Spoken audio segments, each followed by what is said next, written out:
Imagine a time when giants walked the earth, not as fantasy, but as part of a story older than recorded history. In Genesis, we encounter the Nephilim, beings born from a mysterious union between what the text calls the sons of God and the daughters of men. This passage has puzzled readers for centuries. But what if it's not meant to confuse us? What if it's meant to reveal something about human nature?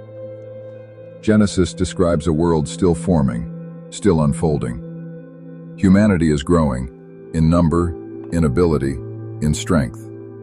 Then the text says, "The Nephilim were on the earth in those days, when the sons of God came to the daughters of men, and they bore children to them." The Bible doesn't explain much more. It simply tells us that something has entered the world, and that from this point on, everything begins to change. Ancient wisdom teaches that these stories are not only about external events, but about inner processes. The sons of God are not angels falling from the sky. They represent higher human capacities, intelligence, strength, creativity, influence, awareness. The daughters of men represent something equally human: desire, instinct, ego, the pull toward pleasure and power. The story is describing a moment when higher capacities become ruled by lower impulses. The Nephilim emerge from this imbalance. The word itself comes from a root meaning to fall, not a fall from heaven, but a fall from inner balance. They represent humans who are powerful, capable, advanced, yet disconnected from inner restraint. Strength without wisdom, ability without alignment. Genesis then says something striking. The earth was filled with violence. This doesn't only mean physical harm.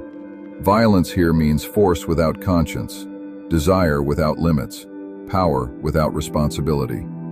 When inner balance is lost, chaos spreads outward. At first, this story feels ancient, but then we recognize it. We live in a time of incredible intelligence and technology. Human ability has grown faster than ever before, yet wisdom has not always grown with it. Influence expands faster than responsibility. Speed replaces reflection. Attention replaces meaning. This is the same pattern, power growing faster than inner awareness.